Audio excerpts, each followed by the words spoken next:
प्रपातमो वंदे श्री गुरुदिनतारिणे श्री चैतन्येश्वरं परमानंद माधव। हरे कृष्णा। इसका इको थोड़ा कम कर देंगे क्या?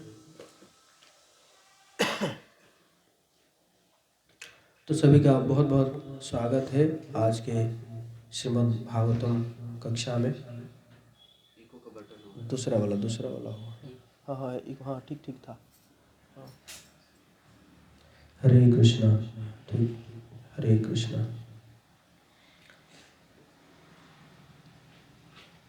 तो आज बहुत ही पावन दिवस है। आज है श्री राधा कुंड का आविर्भाव दिवस। श्री राधा कुंड आविर्भाव दिवस की वैसे श्याम कुंड और राधा कुंड लगभग एक दिन में ही प्रकट हुए थे। पहले श्याम कुंड प्रकट हुआ था और उसके बाद राधा कुंड। तो आज बहुला अष्टमी भी कहा जाता है। बहुला मतलब क्या है? गाय को।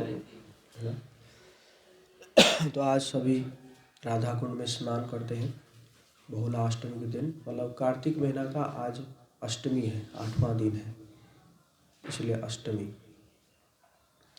कोई आए हुए देखो। तो ये जो हम पढ़े हैं राधा कुंडाष्टकम, सबसे पहले हम इसका अनुवाद पढ़ लेंगे। मैं भी आज पहली बार पढ़ रहा था, आप सबकी कृपा से।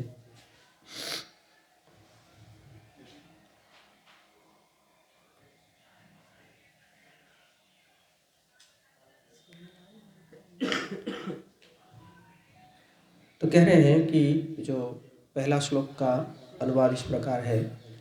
अत्यंत सुगंधित राधा कुंड, जो वृषभासुर के मृत्यु के बाद गोपियों के कई उपहास जनित शब्दों से प्रेरित होकर वृंदावन के राजा ने प्रसन्नतापूर्वक बनाया और स्वयं अपने हाथों से उसे भरा, मेरा आश्रय बने।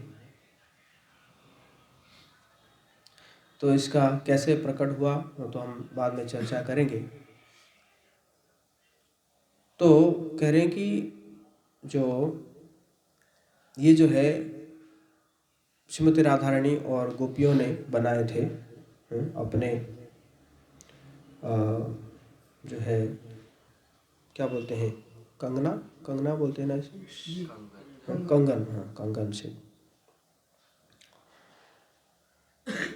दूसरे श्लोक में कह रहे हैं कि बहुत प्रिय और सुगंधित राधा कुंड, जो इसमें स्नान करने वाले के लिए तुरंत हृदय लोक में शुद्ध प्रेम का एक इच्छा वृक्ष बनाता है। स्नान करने से क्या होता है? हृदय में शुद्ध प्रेम का एक इच्छा वृक्ष बन जाता है। शुद्ध प्रेम का, काम का नहीं। अभी तो काम का इच्छा वृक्ष बना हुआ है है कि नहीं? बट राधा कुंड में स्नान करने से क्या होगा? शुद्ध प्रेम का इच्छा वृक्ष बन जाएगा, कल्प वृक्ष। जो व्रज में भगवान कृष्ण के प्रियतमों के बीच भी दुर्लभ है। जो ब्रज में भगवान कृष्ण के प्रियतमों के बीच भी दुर्लभ है, वो मेरा आश्रय बने। तो कितना महत्वपूर्ण है राधा कुंड। बहुत प्रिय और सुगंधित राधा कुंड, जहां अपनी रानी राधा की कृपा दृष्टि प्राप्त करने के लिए तड़पते हुए भगवान कृष्ण लगन से अपने स्नान परिचारकों का अनुसरण करते हैं, मेरा आश्रय बने। राधा रानी की कृपा दृष्टि को प्राप्त करने के लिए कौन तड़पते हैं? कृष्ण तड़पते हैं राधा रानी की कृपा प्राप्त करने के लिए। और इसीलिए ऐसे वर्णन है कि कृष्ण जो है रोज राधा कुंड में स्नान करते हैं। ऐसे बोले थे, भगवान बोले थे कि मैं रोज राधा कुंड में स्नान करूंगा।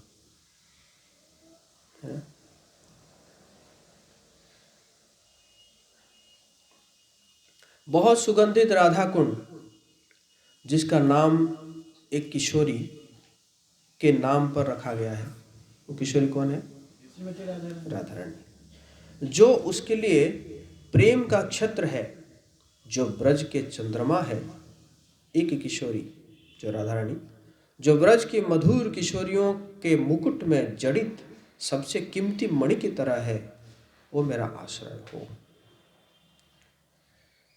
राधा कुंड की सेवा से प्राप्त कृपा व्रज के राजकुमार के लिए शुद्ध प्रेम की दिव्य बेल को अंकुरित करती है। जो मेरी रानी राधा रानी की सेवा के फूल उगाने के लिए प्रसिद्ध है, वो परम सुगंधित राधा कुंड मेरा आश्रय हो। तो राधा कुंड की सेवा करना चाहिए। सेवा करना कुछ नहीं तो बैठ के वहाँ पे माला कर सकते हैं, हाँ? है कि नहीं? बहुत सारे हमारे आचार है, जैसे जानवा माता और रघुनाथ दास गोस्वामी, ये सब वहाँ पे बैठ के भजन करते थे। और अच्छा है, सेवा अगर झाड़ू लगाएंगे या क्लीन करेंगे वो भी अच्छा है ना, कर सेवा, अच्छा सेवा है। बहुत सुगंधित राधा कुंड जिसके तट पर भौरों की मीठी आवाज से भरे कई उत्कृष्ट और आकर्षक वन उपवन है, और प्रत्येक का नाम श्री राधा की सखियों में से एक के नाम पर रखा गया है, मेरा आश्रय बने। थोड़ा सा आगे जाएंगे ललिता कुंड आता है ना, ललिता कुंड, फिर सखी कुंड आता है, अष्ट सखी कुंड। तो ये सब जो है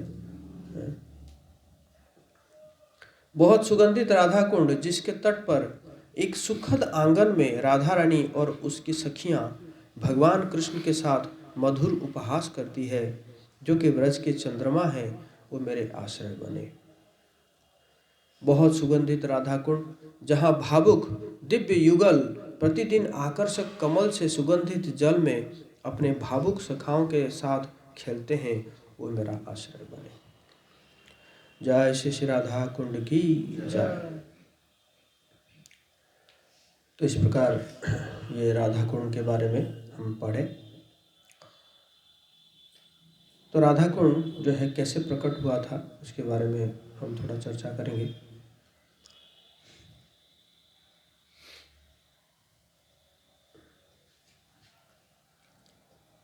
तो एक दिन क्या हुआ, इसका इको वाला स्विच जो है ना ऑफ करना पड़ेगा।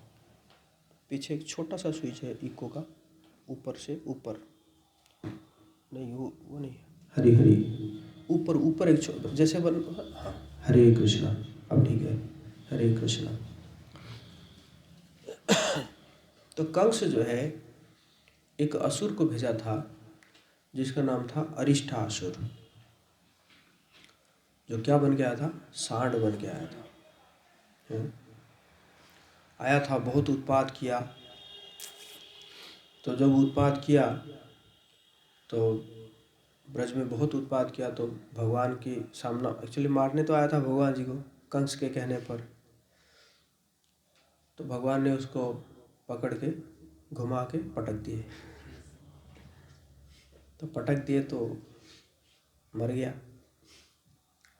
तो मरने के बाद तो रात को जब भगवान जाते हैं राधा रानी से मिलने, तो राधा रानी कहती है कि नहीं, आप मुझे छू नहीं सकते। क्यों? क्योंकि सांड जो है वो गाय की प्रजाति है, तो इसीलिए तुम्हें क्या लग गया, गो हत्या दोष लग गया। अब तुम मुझे छू नहीं सकते। तो भगवान ने कहा गजब की बात है। असुर बन के आया था, कितना नुकसान करता है, अगर मैं नहीं मारता तो। नहीं, तो आपको गो हत्या का पाप लगा है। तो क्या करना चाहिए बताइए? वह संसार में जितने भी तीर्थ नदियां हैं सभी में स्नान करना पड़ेगा। तो भगवान का ये बात है। तो तुरंत क्या किया, अपने जो तलुए पे ना, तलवा कहते हैं ना, ये जो पैर का जो नीचे वाला है, उसी से मारे, एक ऐसे करके मारे, ऐसे करके मारे तो एक कुंड बन गया। और सभी नदियों को ऑर्डर दिए, है कि नहीं, ऑर्डर दे के आके क्या करो, इसमें पानी भर दो।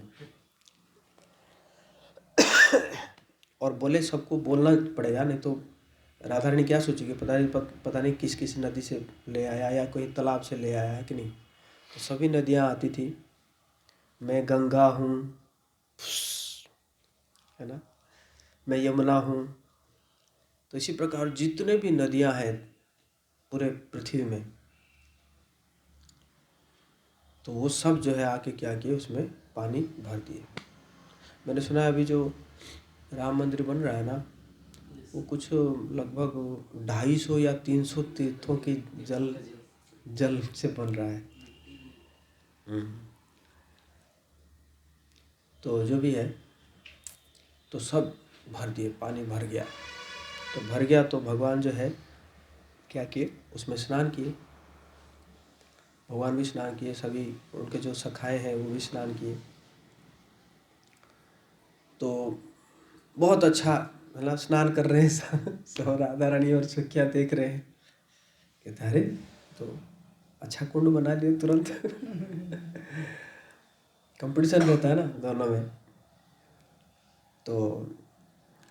तो भगवान ने कहा आप भी आ जाओ, स्नान कर लो। नहीं, हम नहीं स्नान करेंगे। भगवान ने कहा आपको भी पाप लगा है। तो हमें किस चीज़ का पाप है? क्योंकि तुम जो है एक असुर को तुमने समर्थन किया है, इसलिए तुम्हें पाप लगा है। तो तुम भी आ जाओ स्नान करने के लिए। राधा ने कहा तुम सारा पाप तो तुम धो दिए हो उसमें। हम नहीं स्नान करेंगे, हम अपना बनाएंगे।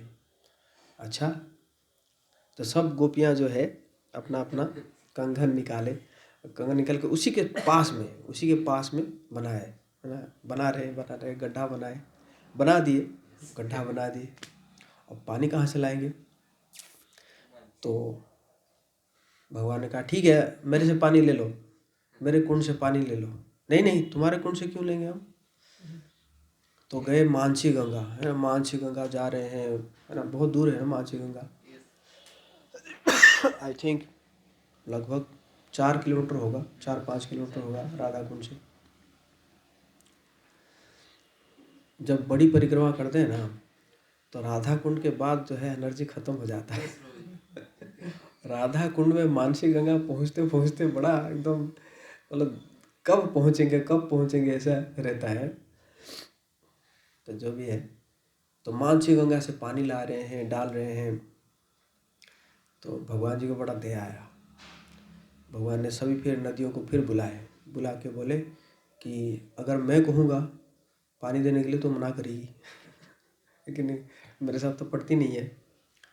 तो तुम क्या करो, खुद जाके बोलो, है ना, राधा रानी के बोलो कि हम जो है क्या करना चाहते हैं, हम आपके कुंड में पानी देना चाहते हैं, कृपा करके हमें अलाउ करें।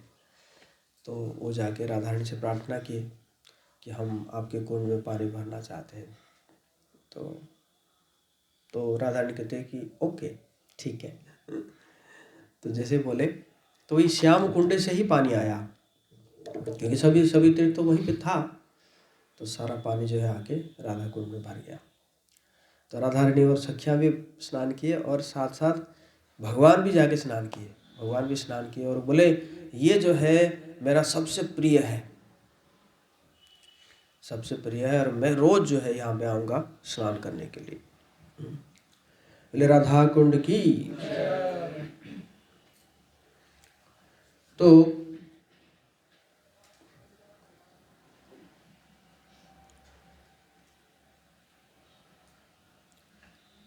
तो ये जो अरिष्टासुर है, इसके बारे में श्रीला भक्ति सिद्धांत स्वरूप आदि कहते हैं, ये अरिष्टासुर किसको रिप्रेजेंट करता है कि ऊपर से बहुत रिलीजियस, है ना, मतलब सांड के रूप में आया था ना, सांड मतलब गौ के रूप में आया था, है?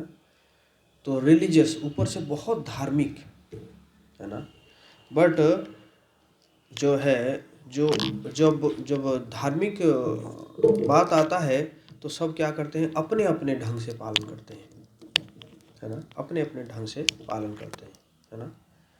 जिस प्रकार जो है कंस जो है वो शिव जी को पूजा करता था या दुर्गा जी को पूजा करता था, पूजा करके वो क्या सोचता था कि मैं बहुत बड़ा धार्मिक हूँ, और बहुत बड़ा धार्मिक सोच के किसको मार रहा था? कृष्ण को मारने के लिए जा रहा था। तो इसी प्रकार श्रील भक्तिसिद्धांत स्वरूपपाद जी कहते हैं कि ये जो संसार में बहुत सारे लोग हैं, वो क्या करते हैं कि अपने आप को बहुत धार्मिक दिखाते हैं, बहुत धार्मिक दिखाते हैं, लेकिन जो असली सिद्धांत है वो असली सिद्धांत को क्या कर देते हैं? मारते हैं, काटते हैं, है ना। तो इसलिए कि भक्तों को क्या करना पड़ेगा? इसी प्रकार अरिष्ट असुरों को मारना पड़ेगा, मतलब सिद्धांतों से, है ना, मारना पड़ेगा, भगवान से प्रार्थना करके, है, उनको इस प्रकार के सिद्धांतों को मारना पड़ेगा। तो जो रघुनाथ दास गोस्वामी आप जानते, तो रघुनाथ दास गोस्वामी वही राधा कुंड में ही, एक्चुअली क्या हुआ था कि जब चैतन्य महाप्रभु ब्रज में गए थे, तो उस समय कोई नहीं जानता था राधा कुंड कहाँ है, श्याम कुंड कहाँ है करके, और महाप्रभु ढूंढ रहे थे। तो ढूंढते ढूंढते महाप्रभु जो है एक जगह में बैठते हैं, और वो तमाल वृक्ष है जिसका नाम है तमाल ताला महाप्रभु बैठक, देखे होंगे आप, तो आता है। तो वहाँ पे बैठते हैं और बैठ के जो है वो मेडिटेट करने लगते हैं राधा कुंड और श्याम कुंड के ऊपर। तो मेडिटेट करते करते उसको देखते हैं कि वो थोड़ा सा दूर थोड़ा छोटा छोटा तालाब भी नहीं है, मतलब छोटा छोटा, मतलब गड्ढा टाइप का है, ऐसे थोड़ा पानी भरा हुआ है, छोटा छोटा दो है छोटे छोटे। तो चैतन्य महाप्रभु उसको पहचान लिए, और जाके क्या किए, उसे नदी में स्नान किए, उसी से जो है आचमन किए, तिलक किए महाप्रभु, और बोले कि ये जो है राधा कुंड और श्याम कुंड है।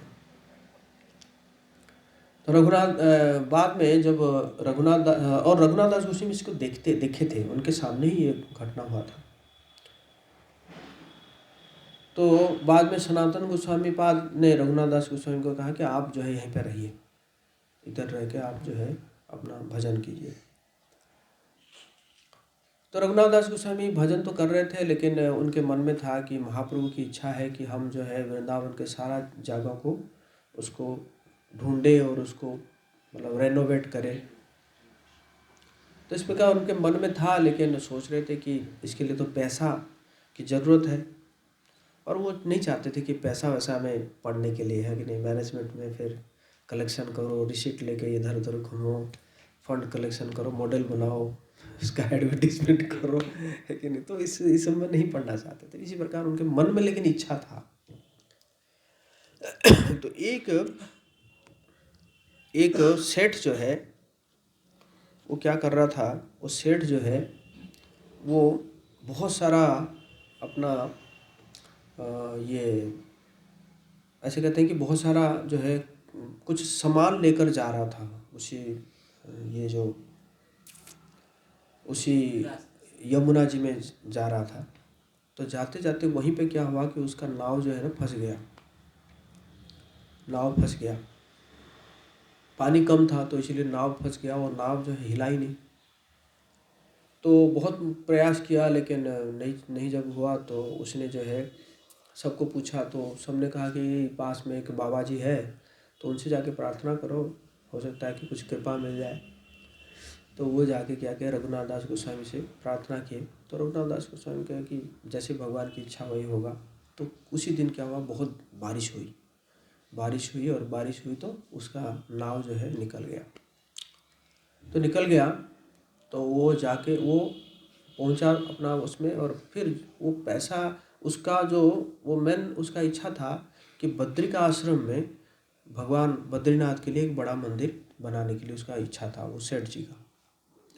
लेकिन वहाँ पे बद्रीनाथ जी उसको सपने में आके बोले कि तुम रघुनाथ दास गोस्वामी के पास जाओ, और जाके क्या करो, उसकी इच्छा जो है, उसकी इच्छा अनुसार वहाँ पे तुम जो कुछ करना है करो। तो फिर वो सेठ जी जो है वापस आते हैं, और आके रघुनाथ दास गोस्वामी से जाके कहते हैं। तो रघुनाथ दास गोस्वामी ना मुझे कुछ ऐसा कुछ ज़रूरत नहीं है, नहीं, आप बद्रीनाथ भगवान खुद कहे हैं। फिर रघुनाथ दास गोस्वामी कहते हैं कि हाँ, मेरी इच्छा है कि ये जो है ये राधा कुंड और श्याम कुंड इसका जो है रेनोवेट किया जाए। तो फिर वो क्या करते हैं कि उसका रेनोवेट काम शुरू होता है। तो करते करते एक बार क्या हुआ कि रघुनाथ दास गोस्वामी देखे कि ब्रजवासी क्या करते हैं कि राधा कुंड में ही कपड़े उपड़े धोते रहते हैं, है ना। इसीलिए उन्होंने सोचा कि एक काम करता हूँ, एक कुआं खोद देता हूँ, और कुआं खोद देने से क्या होगा कि लोग जो है वो कुआं से ही के पानी से ही धोएंगे अपना कपड़ा वगैरह। तो कुआं खोदते खोदते क्या हुआ कि एक शिला में जैसे ही लगा तो क्या हुआ कि उसमें से खून निकलने लगा, ब्लड निकलने लगा उस शिला से। तो रघुनाथ दास गोस्वामी को समझ नहीं पाए। तो रात को भगवान कृष्ण सपने में आए, बोली वो जो है वो गोवर्धन का जीवा है, टंग गोवर्धन का जीवा है। तो इसीलिए तुम क्या करो, उस शिला को लेकर तुम उसको पूजा कर सकते हो। तो इसीलिए वो उस शिला को रघुनाथ दास गोस्वामी लेकर एक मंदिर बनाए हैं जिसका नाम है जीवा मंदिर। वहीं पे है, वो शिला है जहाँ पे उनको पूजा हो रहा है। और करते करते कुछ 5 पेड़ था, उस पेड़ को भी काटना था रेनोवेट करते करते। तो उसमें भी युधिष्ठिर महाराज आ गए सपने में, रघुनाथ दास गोस्वामी के सपने। कहते वो 5 पेड़, हम 5 भाई हैं और हम जो है ये राधा कुंड की सेवा के लिए यहाँ पे है, तो कृपया करके हमें मत काटना। तो उनको भी जो है रघुनाथ दास गोस्वामी छोड़ दिए, है ना। और तो इस प्रकार जो है तो शिला रूप गोस्वामी बाद अपने जो है उपदेशामृत के 9वें श्लोक में बोल रहे हैं, क्या बोल रहे हैं, वैकुंठा जनित वरा मधुपुरी तत्रापि रास स्वाद वृंदारण्यम उदारपाणि रमनाथ तत्रापि गोवर्धनः राधा कुंडम इहापि गोकुलपते प्रेमामृताप्लवानात् कुर्याद अस्य विराजतो गिरि तटे सेवं विवेकिनः। कह रहे हैं कि the holy place known as Mathura is spiritually superior to Vaikuntha the transcendental world because the lord appeared there. कि ये जो मथुरा है ये वैकुंठ से भी श्रेष्ठ है। क्यों? क्योंकि भगवान वहाँ पे प्रकट हुए हैं। वैकुंठ में भगवान प्रकट नहीं होते हैं, है ना, लेकिन मथुरा में भगवान प्रकट हुए हैं। इसलिए मथुरा जो है वैकुंठ से भी सुपेरियर है। Superior to Mathurapuri is the transcendental forest of Vrindavan because of Krishna's Raslila pastimes. Mathura से सुपेरियर भी क्या है? वृंदावन है। क्यों? कि वृंदावन में जो है भगवान ने रासलीला परफॉर्म किए। And superior to the forest of Vrindavan is Govardhan hill, for it was raised by the divine hand of Shri Krishna and was the site of his various loving pastimes. कह रहे हैं कि वृंदावन से भी सुपेरियर क्या है? गोवर्धन है। क्यों? क्योंकि गोवर्धन को भगवान ने क्या किए? अपनी उंगली से उठाए। And above all super excellent Shri Radha Kund stand supreme.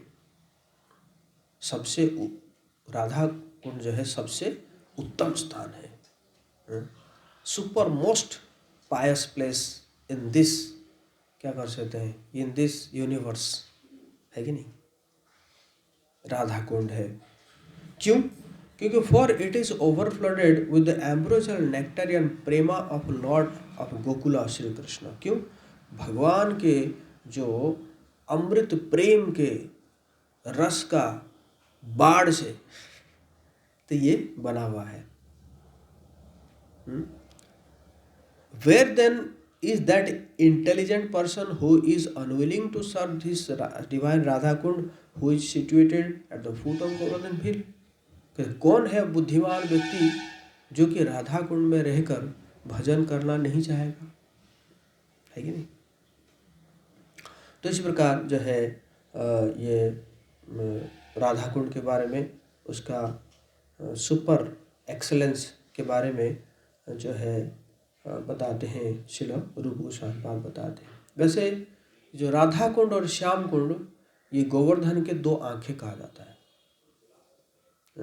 दो आंखें इसको कहा जाता है। और हमारे श्रील प्रभुपाद जी जो है वो बहुत ही रिस्पेक्ट देने के लिए कह रहे थे राधा कुंड को। शुरू में प्रभुपाद जी अलाउ किए थे स्नान करने के लिए राधा कुंड में, लेकिन बाद में जब देखे कि ये राधा कुंड को एज ए स्विमिंग पूल जैसे ट्रीट कर रहे हैं, है ना, तो फिर प्रभुपाद जी ने मना कर दिए। क्योंकि राधा कुंड को जो है प्रभुपाद जी कहते थे कि दैट इज़ नॉट ऑर्डिनरी, वो कोई साधारण कुंड नहीं है, तो उसको जो है हमें सम्मान देना चाहिए, प्रणाम करना चाहिए। तो इसलिए प्रभुपाद जी ने जो है कुछ मतलब उस समय स्नान करने के लिए मना किया। तो इस प्रकार ये राधा कुंड का आज आविर्भाव दिवस है। और ये बेसिकली ये दोनों कुंड जो है ना मध्य रात्रि में हुआ था, प्रकट हुए थे। जैसे मैंने बताया ना, लगभग आफ्टरनून समय में अरिष्टासुर मरा था, और रात को जब जो है मिले थे तो ये दोनों कुंड आविर्भाव हुआ था।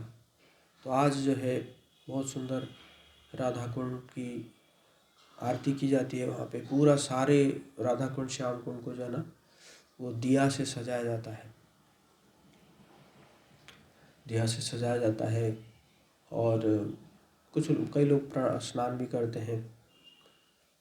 और बहुत अच्छा आज मतलब आज देखा जाए तो है ना, राधा कुंड का जो है रंग जो है वो अलग दिखता है आज। इस प्रकार हम आज वही राधा कुंड का स्मरण कर सकते हैं और राधा रानी से प्रार्थना कर सकते हैं कि हमें भी ऐसे कृष्ण के प्रति उनका जो प्रेम है वो प्रेम का कुछ अंश हमें मिले। हे राधा कुंड आविर्भाव दिवस की, बहुलाष्टमी की, जगत गुरु श्रील प्रभुपाद की, हृदय गौर सीताराम प्रेमानंदे हरि हरि।